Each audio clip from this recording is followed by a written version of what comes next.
Hey, welcome to the newest edition of Talk to Derek, the talk show that builds trust through video. And with me today, I have Noah Fleming, who is a strategic marketing consultant and customer loyalty and retention expert. So welcome, Noah. Thank you very much, Derek.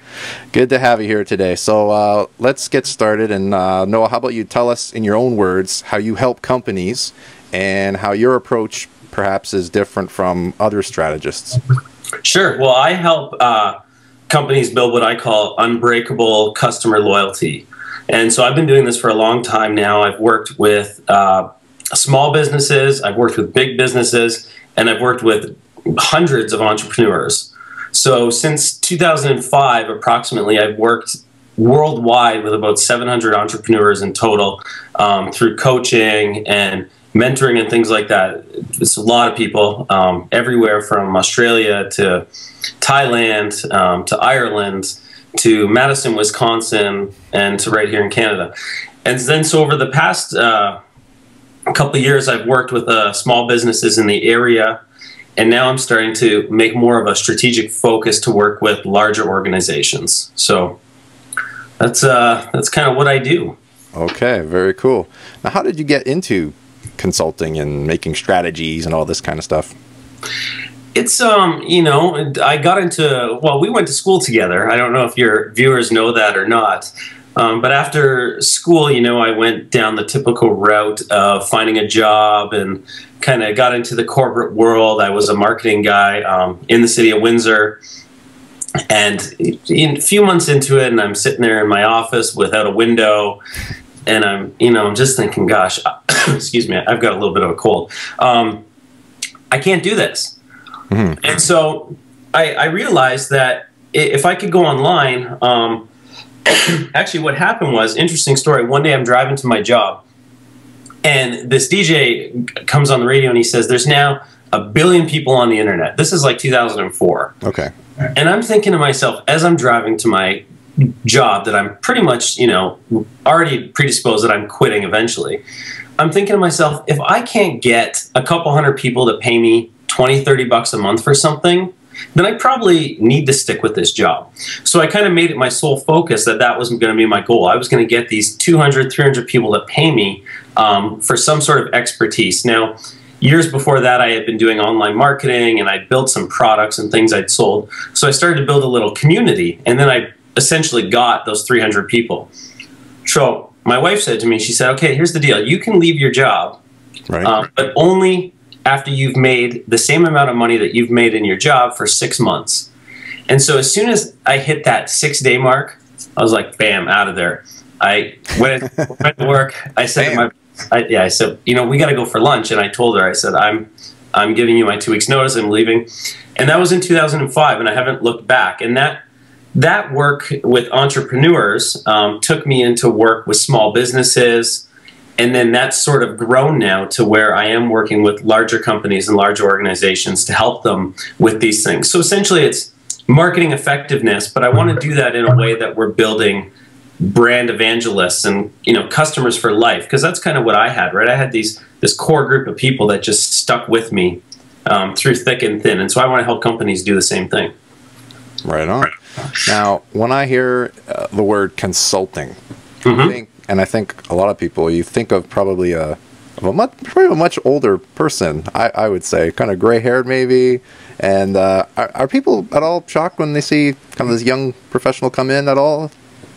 I don't think so. I mean, here's the thing. It's all about building a brand and building your intellectual property and showing the world who you are.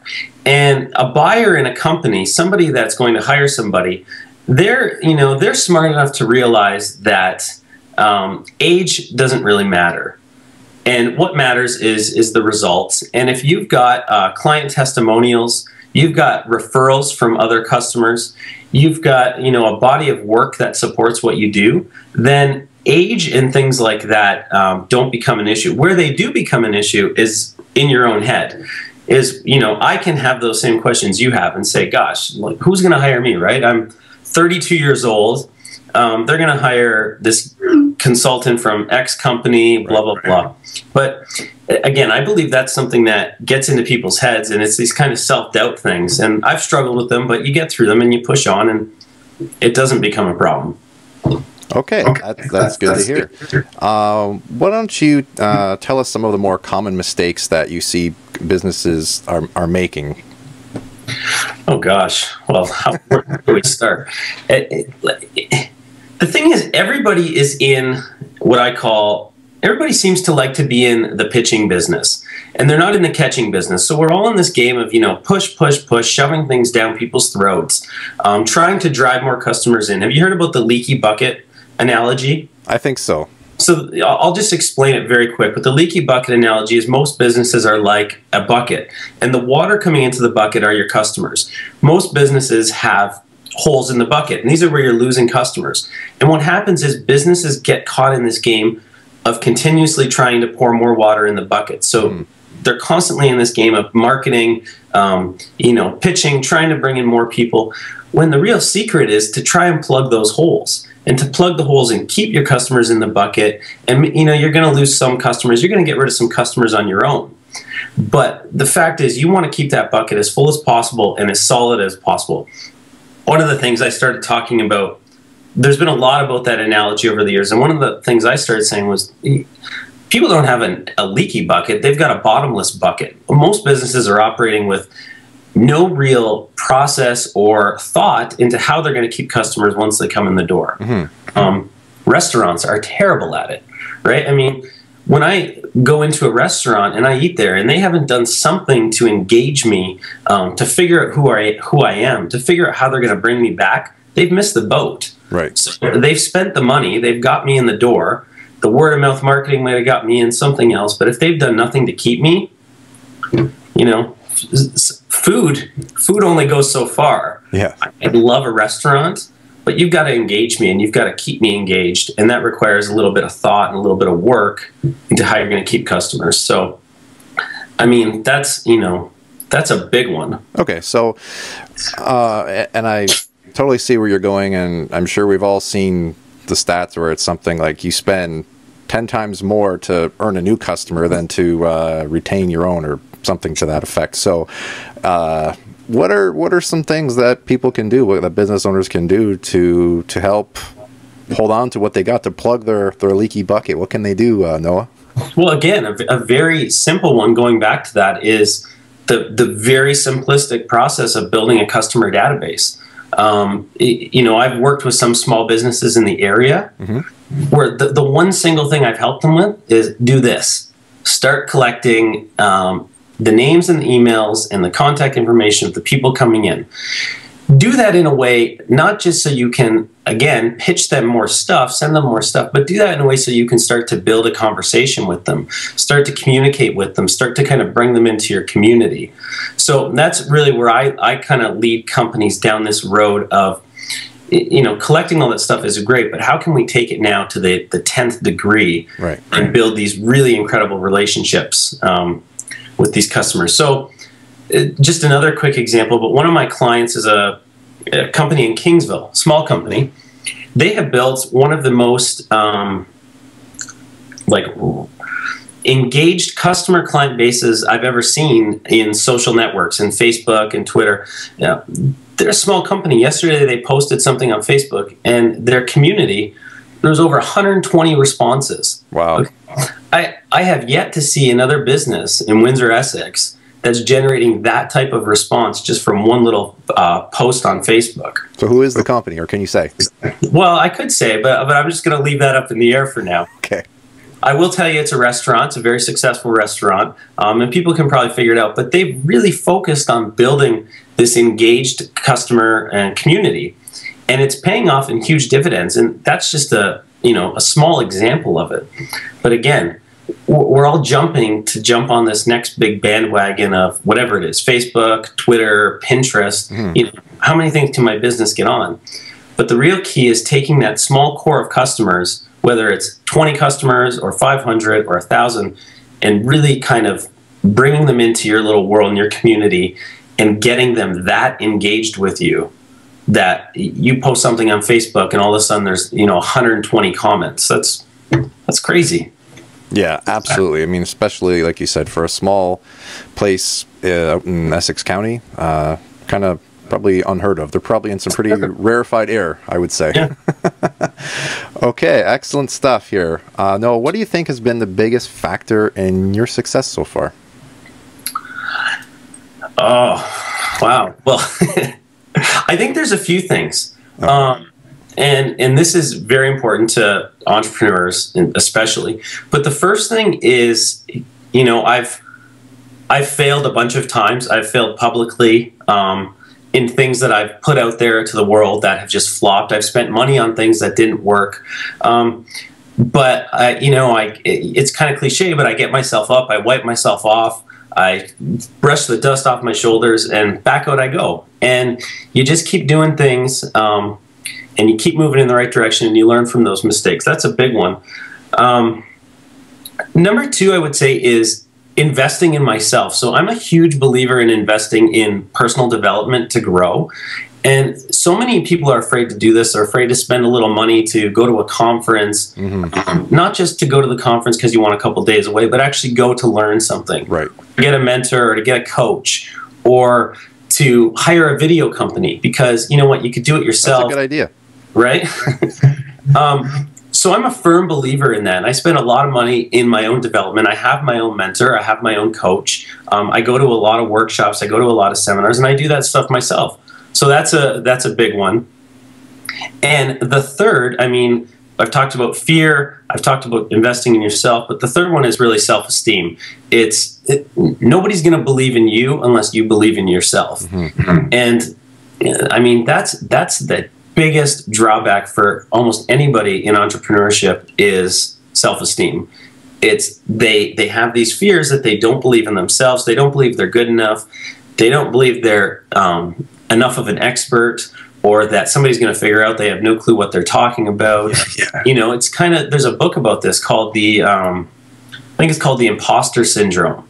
And it was written back in the 70s or 80s. And she talks about this thing that very successful people all kind of have this, and it really stems from self-esteem. But we tend to believe that we're imposters, and you know, when is somebody going to call us out? Right? And so you have to work on developing that faith in yourself, that you do know what you're talking about, you are good enough, and go out there and do it. And so that's what I do. Right on. So let's see here. We've got a couple minutes left, perhaps. If you could go back in time to maybe when you were kind of just getting started, is there maybe one piece of advice that you would give yourself? I mean, I think I've touched on that. The one big, I would really go back to again, as cliche as it sounds, I mean, be willing to take chances, and be willing to screw up, and be willing to put yourself out there. The worst that's going to happen, there's nothing bad that's going to happen. You can always reboot, right? You can always go back to the drawing board. Right? Here's what my mentor says. My mentor tells me that, you know, he learned it from his father, who was jumping out of airplanes in World War II with people shooting at him. We have nobody shooting at us. We don't wake up in the morning and go outside and there's somebody pointing a gun at us and saying, you know, if you post that blog post today, I'm going to shoot you. Right. Or if you launch that new workshop, or you try and offer that new service, you're a dead man. Nobody's saying that. Of course. So we have nothing to lose, but yet we let that affect us, and we let that kind of stall us. So that's probably it. It was, I would say if I had to go back, it would be more of a willingness to put myself out there further, faster, harder. I've only really started doing things locally in the past year. I've been working with local clients for a few years, but most of my client base, most of the people I've worked with are all over the world. Just in the past few months, I've started to make more of an effort in Windsor, Essex. And because of that, I've been in BizX a couple of times over the past few months. I'm doing a local workshop in the area. So I've started to kind of, figure out ways to build more of a presence locally, because there's so much talent here, right? Yeah. There's so much talent in this area, but we get stuck in this, I don't know if it's a poor mindset or it's the self-esteem thing again. But there's so many talented people here that if we just keep pushing forward, keep making things happen, good things are going to happen. And we're seeing that especially true in Detroit right now. There's this kind of resurgence of entrepreneurship and people in the downtown core that are making things happen and just, you know, full steam ahead. And so that's what I like to see in Windsor, Essex, is just more people getting up there, putting their expertise out there, building their own businesses, building their own brands. Again, you know, what's the worst that can happen? Exactly. Just give it a shot, and you can, like, it's kind of it, right? You can always just go back, because there's really, you've got a little bit of fear of failure, but you just got to kind of get over that, because it's exactly like you said, like, really nobody's gonna come over there and harm you in any way, right? So you just you take a week off, you whatever, and you just get back on the horse, right? And everybody's gonna forget about that mistake. Probably already forgotten, and you know, you just got it over yourself, right? So I'll give you do we have a couple more minutes? Sure.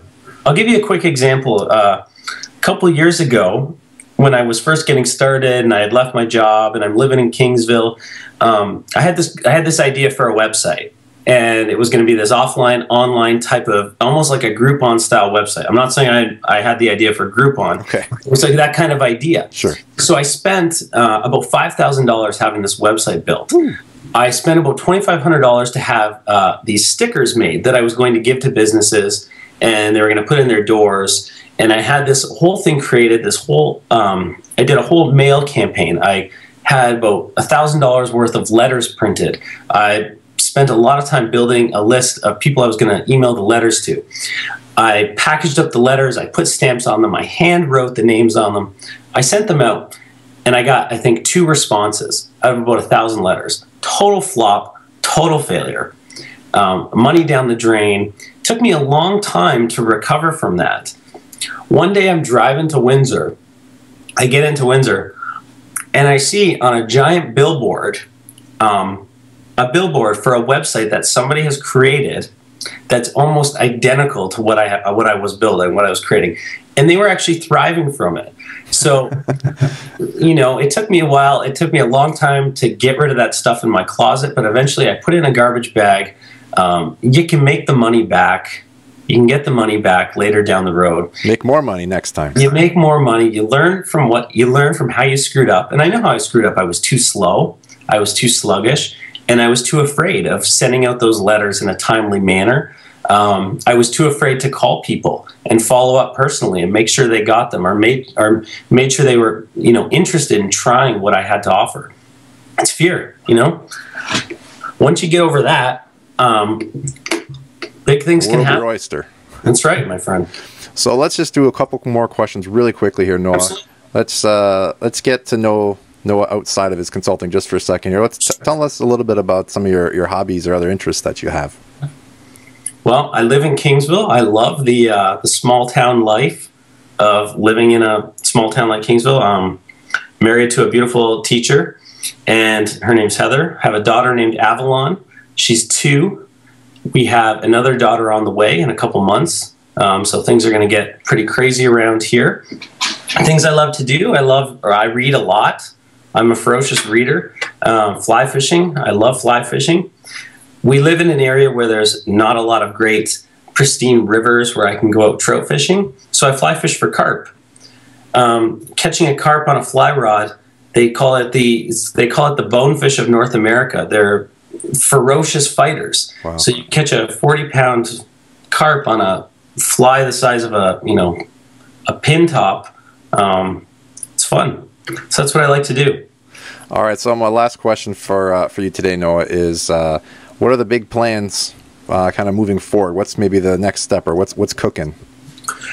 Oh, there's so much cooking. I've got this. I've got a local workshop that I've just put out there on my website, and I don't know if you got to see that or not. Yeah. Yeah, I called that the Opportunity Workshop. So what I'm talking about there is how I've been able to rapidly grow my presence globally. So I write for Fast Company magazine. I write for the Globe and Mail's Report on Business section. I go to New York City and I network with New York Times bestselling authors, and I'm involved in these mastermind groups of very high profile people. So I'm doing a workshop on how I do that and how other people can do that. And I'm writing a book right now. So this sometime this year, forthcoming this year, I'll have a commercially published book out in the marketplace. And that's it. I mean, there's always stuff on the go, but those are two big things I'm working on right now. Fantastic. All right. Well, we're going to just kind of wrap things up here, and I'll be sure to put up all your contact info so people can contact you if they wanted to get some consulting done or some mentoring, coaching, that sort of thing, right? And you're available for speaking as well, right? I am, yeah. Okay. So I'm actually speaking in Windsor next week. There's a big conference coming to town called Online Revealed. It's Canada's largest tourism and marketing conference. And so I'll be speaking at that. But yeah, I do a little bit of speaking here and there too. So perfect. So we'll put all the information up. You can contact Noah if you need some help. And that's going to wrap it up for today. So once again, just want to thank my guest Noah Fleming for joining us. And we'll see everybody next week. Thanks, Derek.